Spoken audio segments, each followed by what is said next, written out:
mind and take my pain.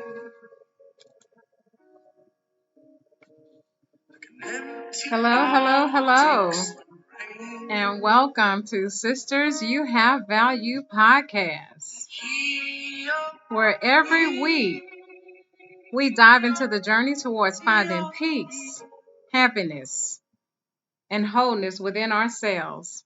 I'm your host, Kim Tolliver, and thank you for joining me for this week's episode titled 3 Blocks to Inner Healing. 3 blocks to inner healing.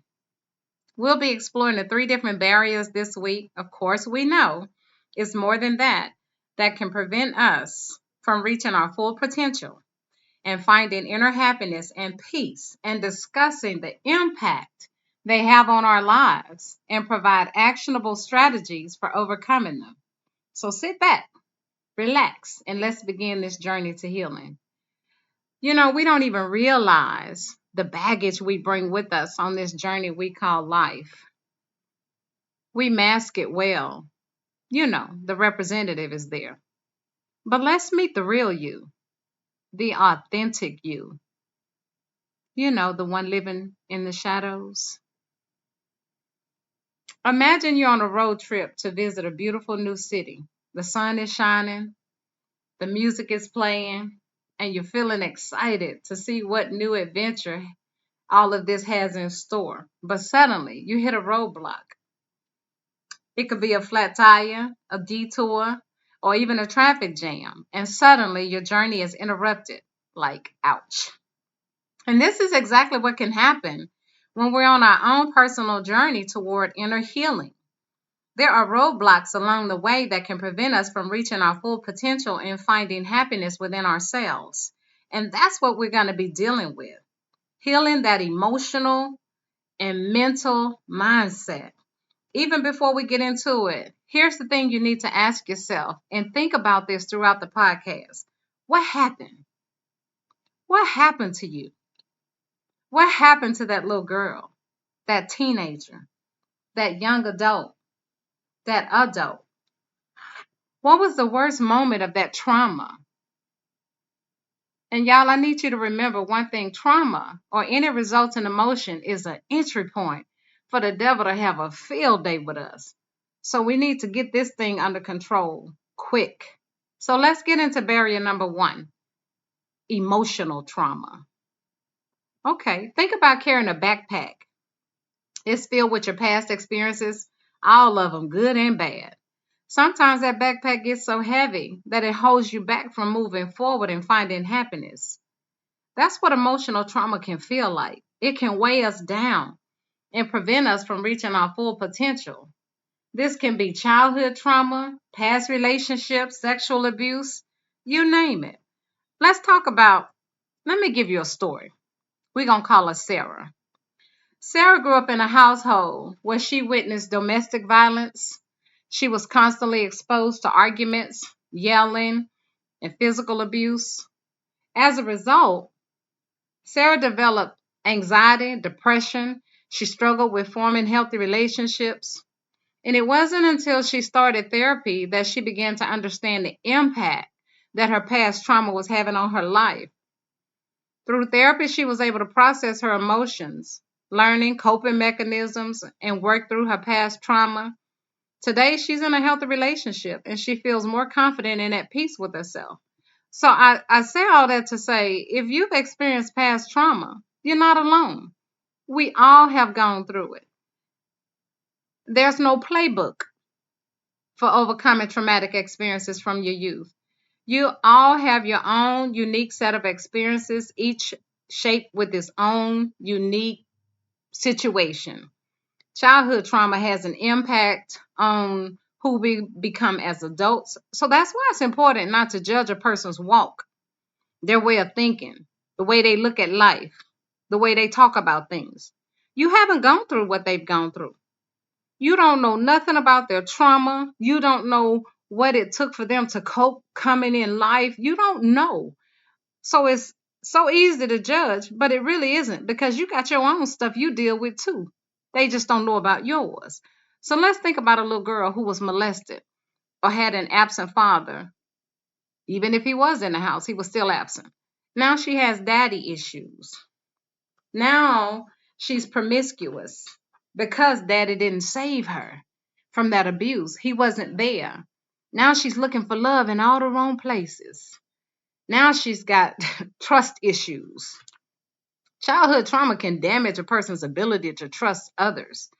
If a child has experienced abuse or neglect from a caregiver, they may find it difficult to trust anybody, even those who's trying to help them. And as a result, there you go again, that healing process. We just hit another roadblock. It's slowed down. Emotional regulation. We can't regulate our emotions. We experience intense feelings of anger, anxiety, depression. All that can make it challenging to manage our emotions and healing. So this leads to a cycle of negative emotions, making it difficult again to find peace and calmness. Self-esteem. Childhood trauma can also impact a person's self-worth. They may feel unworthy, undeserving of love and support, or they may experience feelings of shame and guilt. This can make it challenging for them because they believe that they can't heal or recover from that trauma. Think of a bully. I had one, and the effects of it made me a beast with people. I had to learn to regulate my temper. I still do. My 0 to 100 is a mess. It's one of those, you can get it. Don't come for me unless I call. Don't test my gangster. Try Jesus. Try Jesus. Not me. Not me. 'Cause I throw hands. I'm just saying. So, it can affect us, y'all. And hey, okay, let's get back on track. Relationship difficulties. Childhood trauma can make it challenging for a person to form and maintain healthy relationships. They have trust issues, struggle with intimacy and vulnerability. That man can't get close to you. None of that. It could lead to feelings of isolation and loneliness, and it makes it difficult to rely on others for support during the healing process. So, there's a lot of things. It's a plethora of things as a result of this. Even your physical health. You got chronic pain. You got sleep problems. You can't go to sleep. It all interferes. So we have to address those things and as quick as we can. So, let's get into some of the things that can help the process. We talked about some things that affect that it happens and it affects the process. Let's try to heal some things. So some of the things we can do is focus on our physical well-being. If you're healthy, you'll have a better time handling pressure. You can create a schedule for yourself that allow you to get enough sleep, eat healthy, exercise frequently. The most essential thing is to abstain from drugs and alcohol. Y'all know we get that oil in us, and that just intensifies it more. It certainly doesn't help it because guess what? Regardless of what you do, people, you can go to bed and wake up, that problem's still there. You can drown it in your sorrows and it's still there the next day. So that's just hopelessness, and that's what it leads to, loneliness and sadness. We got to embrace our imperfections and release the ones we can't change. Remember that acceptance is not the same as approval. When you accept something, you make up your mind on how to proceed. Your choice is either to let it consume you or to release you. I choose to release it. When you let go, it don't disappear into thin air. No, it doesn't. But we are deciding that we no longer let these emotions and recollections from our past run amok in our lives and keep us from what God's best is for our lives. So we want to also make some positive practices on our new normal. So that negativity, that chronic distrust, that self-medicating with drugs and alcohol, that life becomes tough, but those are bad habits. So it's not easy to stop either. Don't get it twisted. Especially if they've been a crutch to help you cope with this for so long. And hey, but we got to also realize those things that we use won't always get us through. So we have to know that, Lord, there's a better way. And we got to really pray to get that thing out of us and to release those strongholds in our lives so that we can have a better life with Christ. Take your time. Don't rush.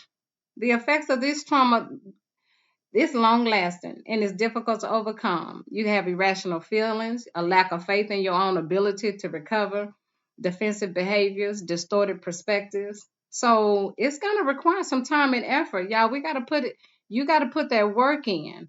Don't discount your own efforts to success. You can do it, no matter how minute, no matter how small the progress. You are making progress. And so to begin that healing, we got to acknowledge you can't heal what you won't confront. So we got to acknowledge that we're still hurting, that we're carrying some things. You know those triggers.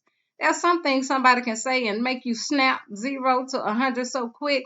And you were like, why did I do that? Where did that come from? That's that past. That's those things you haven't released from. That's that stuff you haven't let go. So even when you're trying to go through that in life, you have to understand that, man, I still got that. Yeah, you do. And so you can't rationalize this thing away. It happened. And that's okay. So we want to recognize that, hey, something happened to me, but it happened to me, but it does not define me. So we want to get there. And that's one of the first steps toward recovery. So even in adulthood, feelings of helplessness can influence your behavior, make you feel and act like a victim. It also influences your decision making, depending on how much trauma you've experienced. You can't change the present if you're a victim of the past. You just can't. And though the past will always be a factor, you can take back control over your life. Greater is he that is in me than he that is in the world. Hey, we are more than conquerors through Christ. So we want to get ready and get prepared to let go of these defense mechanisms, these coping mechanisms that we developed as a child in order to deal with these experiences. Block number 2, negative self-talk. Some call it stinking thinking. Have you ever caught yourself thinking like, I'm not good enough?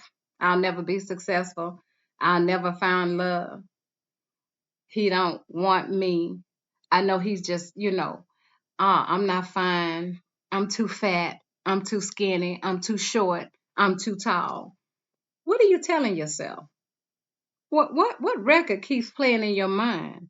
You know, as long as we play these records, they become strongholds in our life.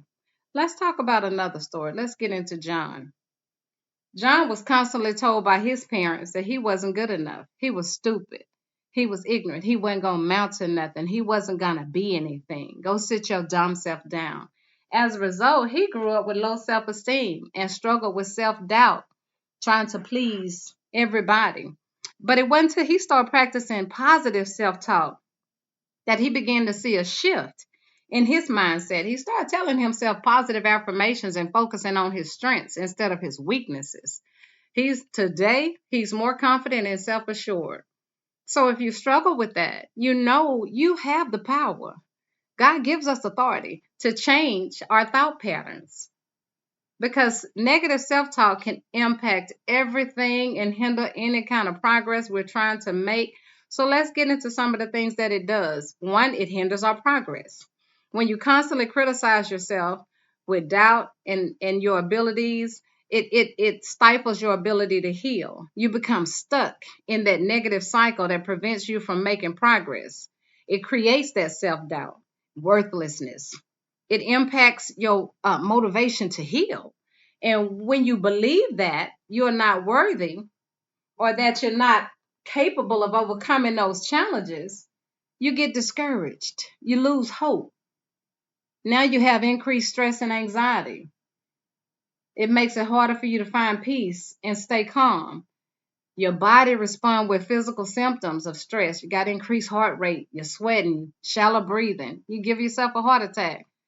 Hey, no, let's not do that. Self-compassion, it can interfere with our self-compassion. It's important. This is an important component to healing. When you constantly criticize yourself, you find it difficult to show kindness and understanding. Y'all, I've experienced this. I could have, Lord, if you'd have known me back when, could be the coldest person, cold as ice, walking. I've lived this. I've experienced it. I thank God for Jesus, because if you'd have caught me 20, 30 years ago, oh, Lord, I was messed up. because I had those things. I was in my 20s one day. I asked my mom, did something happen to me? What is wrong with me? Because I didn't feel like I could love people on the level that they needed to be loved. I didn't feel like I can give back the things people were giving to me. And it caused me to be selfish.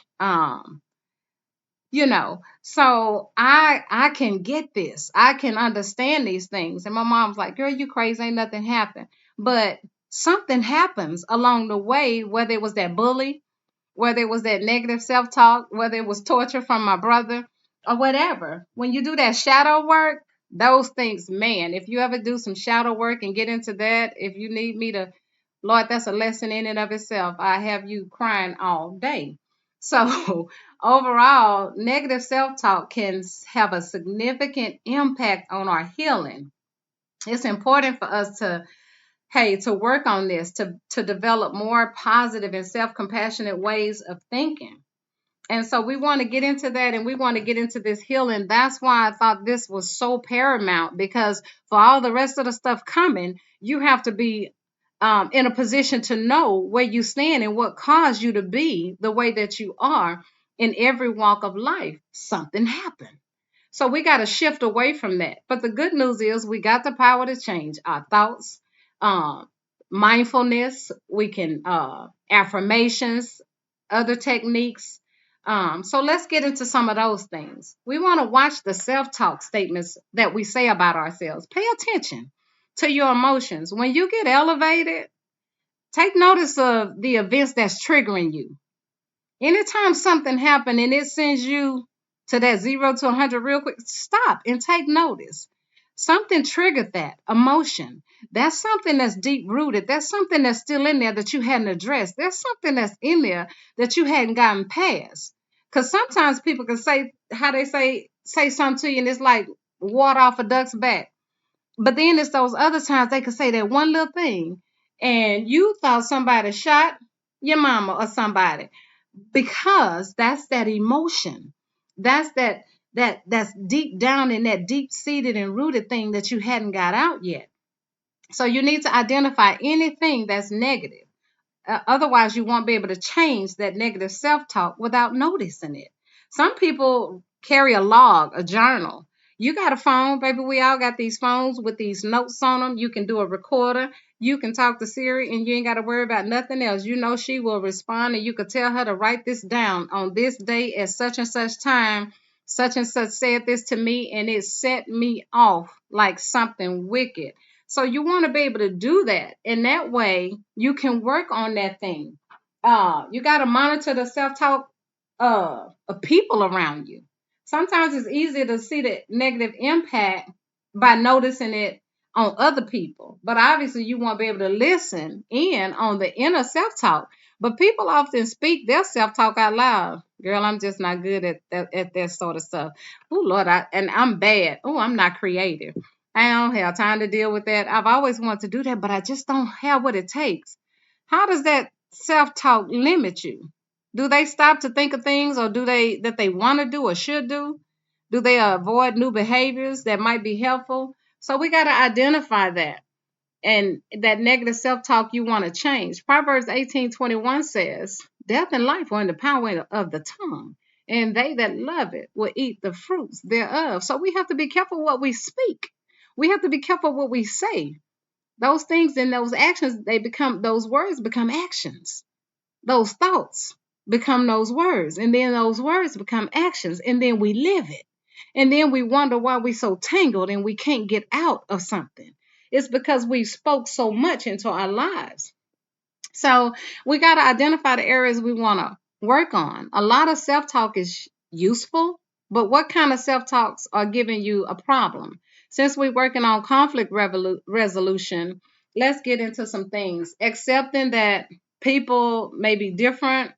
Listen until you can understand what people are saying. Express your feelings. Don't personalize things. Believe that there are many solutions, not just the one you thought of. So if you have negative self-talk that make it hard to make changes, you got to start to to work to reduce it. So we want to eliminate that negative chatter. Once you learn to notice that negative self-talk, you got to work on actively resisting it when it occurs.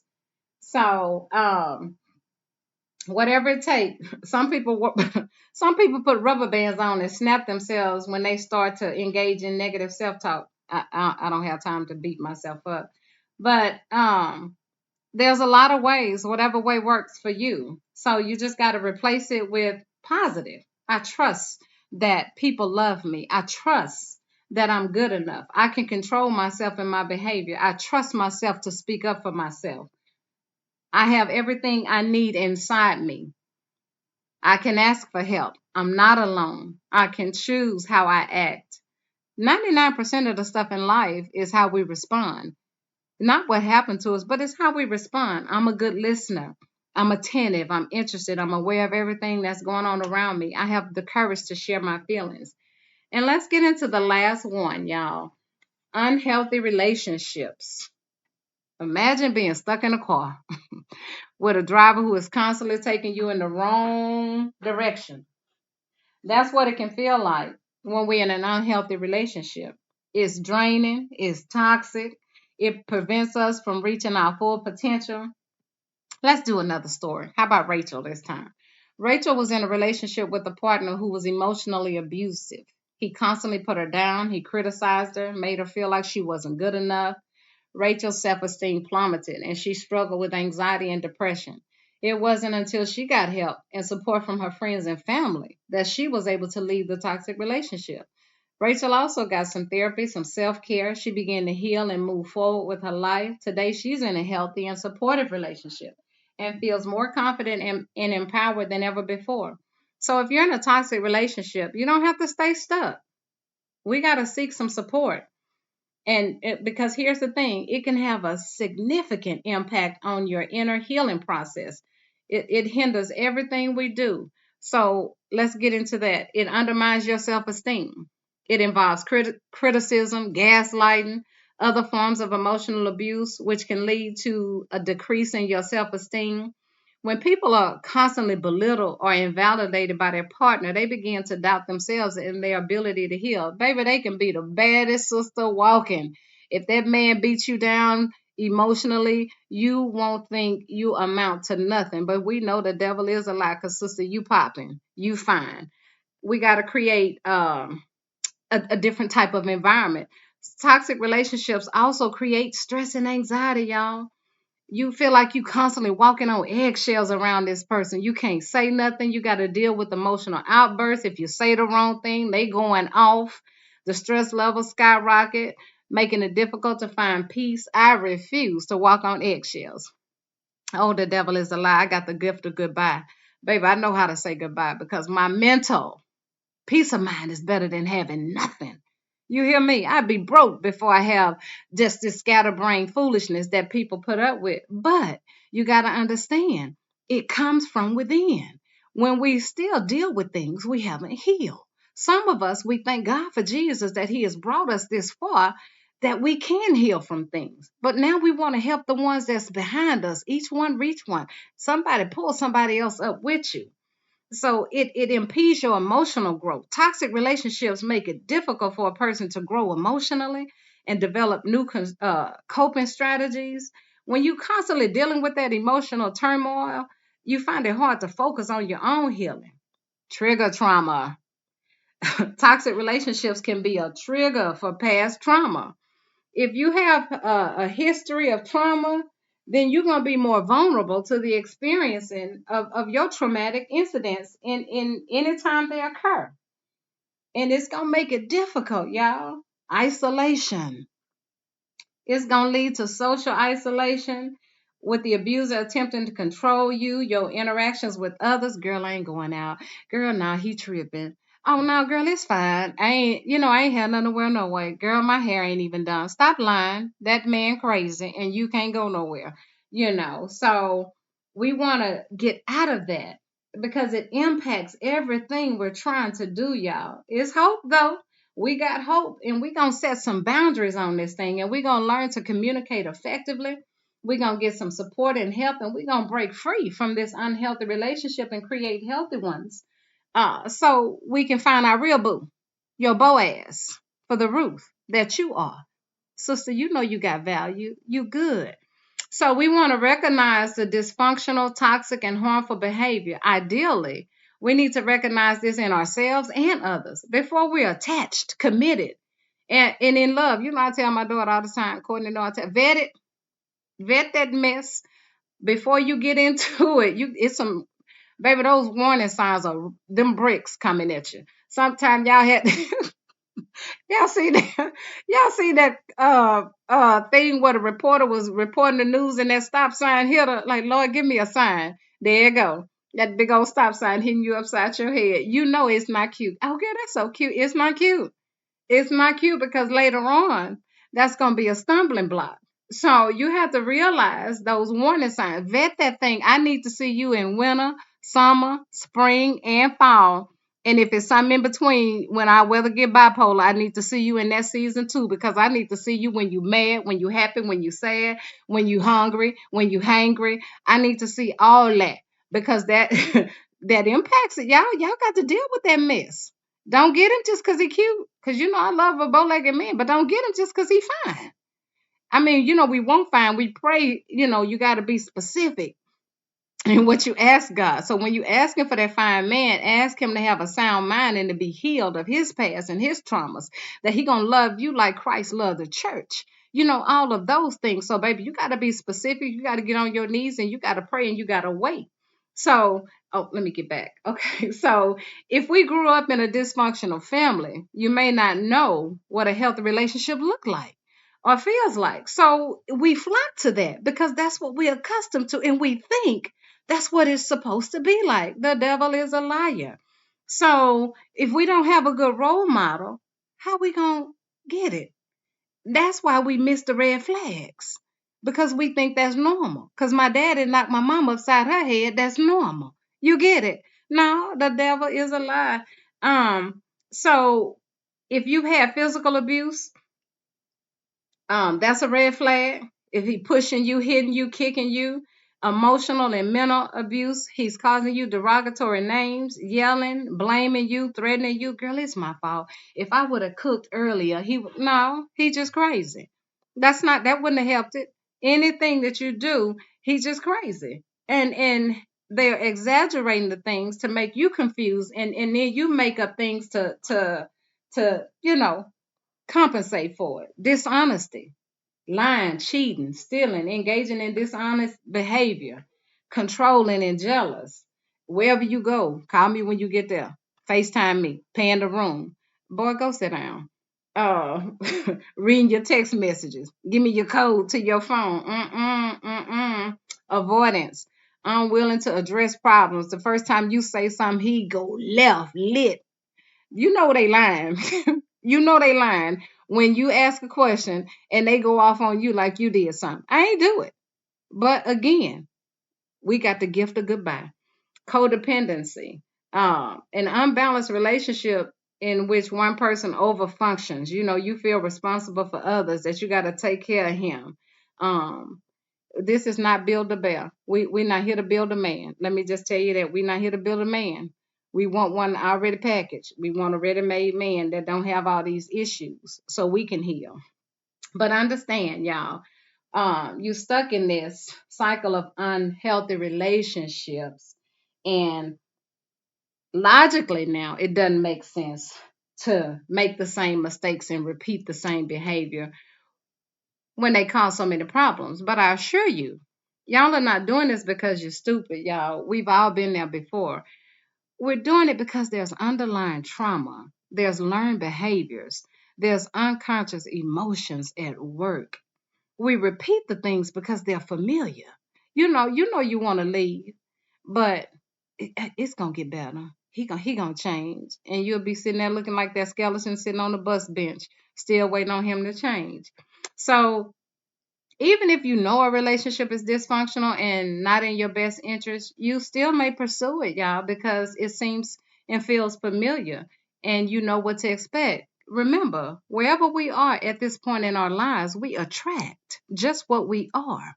And we seek those things that gives us just what it just said, what we're accustomed to. You don't even know what it's like to be treated good. You think something wrong with him when he treats you good. So we also repeat what we learned in childhood. You might repeatedly date men who abandon you like your daddy did your mama. You might unconsciously replicate their high conflict marriage. You know that man cheating, but you stay because you in love with the fact of being married. Child, please. And his name ain't Bill no more. It's my husband, my husband, my husband. Um, so we often, our beliefs, our coping strategies, and our relationship patterns stem from early experiences, and they deeply entrenched because we formed them before we developed critical thinking skills or had much of life experiences. It's as if we're on autopilot, y'all, and repeating these patterns without intending to. So you don't feel worthy of being treated with respect and unconditional love, and they originated again probably from your childhood, and you got to heal that underlying trauma. So dysfunctional relationships stem from abandonment, rejection, shame, and other painful traumatic experience. So until we can heal from these wounds and unmet needs, we're going to continue to seek healing from partners and people who's unable to give us that love, that acceptance, that emotional safety that we need and deserve. And many people, continue this same pattern. So we got to learn, y'all, and practice some new relationship skills to change these patterns. We got to change our own behavior. So let's get into some of those things. We got to change and improve our communication skills, regulating our emotions, setting boundaries, get some self help books. That's a good place to begin. Be willing to be alone rather than in dysfunction. You got to heal from some things. Ask God to give you that time alone and to heal you, and ask God to show you in your own time, Lord, what's in me? Lord, show me and reveal to me. Holy Spirit, reveal to me those things that are keeping me from being the best. Lord, move those things. And once you identify, I'm gonna tell y'all it's hard.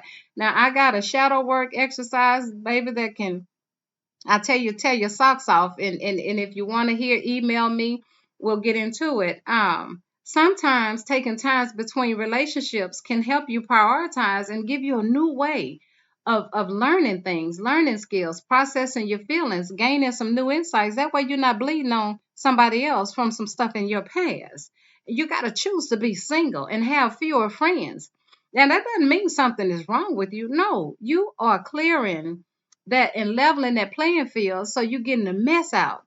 Pastor talked about the wheats and the tares. You got to get rid of the tares. You can't tell the wheat from the tare right now because your mind is so convoluted from the things of your past. And so we got to get that mess out. So we have to, it's a God thing that we have to ask God to heal us. We got to ask God to transform that thinking. We got to ask God to transform the way we see it. So we got to treat yourself the way you want to be treated. When we treat ourselves poorly, criticizing ourselves like we talked about earlier, ignoring our needs and validating our fit, we're gonna let somebody else do it. We let them know that's okay. How you treat you is what you allow them to do. And remember, how you start a thing is how you're gonna finish it. So we have to value and accept ourselves, take good care of our bodies, our emotions, and trust ourselves, respect our opinions, and work toward these goals. And those are the things that we have to do. So I hope this helped somebody. I hope it helped in this journey. So let's recap. We explored the different barriers that prevent us from healing emotionally, mentally, past trauma experience, that childhood trauma, that negative self-talk, that toxic relationship. We discussed some strategies for coping and trying to heal that. We also looked at the role negative self-talk does to us in our inner healing and what it actually hinders in our inner healing. And we want to be mindful of all of these things and be persistent in our effort to find peace, to find that happiness, to find that wholeness. And then we can begin this journey toward healing, to never give up. And remember, y'all, we're not alone. We are not alone. Again, as I said before, the only difference between me and you know about mine, I don't know about yours. Some of us mask it better than others. Some people live with their representative their whole lives, and Lord, if they jumped out at you, you wouldn't know what it was that hit you because you wouldn't be able to tell who in the heck it is. So you just got to be mindful that that's just how it is when we're trying to live. So we talked about some actionable steps. You can seek help. It's okay to not be okay. Get some professional help. I pray, baby. I go to the Lord. I take everything to the Lord in prayer. I trust. I believe. I've had counseling before. I told you back in my 20s when I thought something was wrong with me, I went to a counselor and they said it was my family history. I thought something was wrong with them because back then, you're young. I was like, I'm talking about this is my family. Man, going on out of here. And I got up and walked out.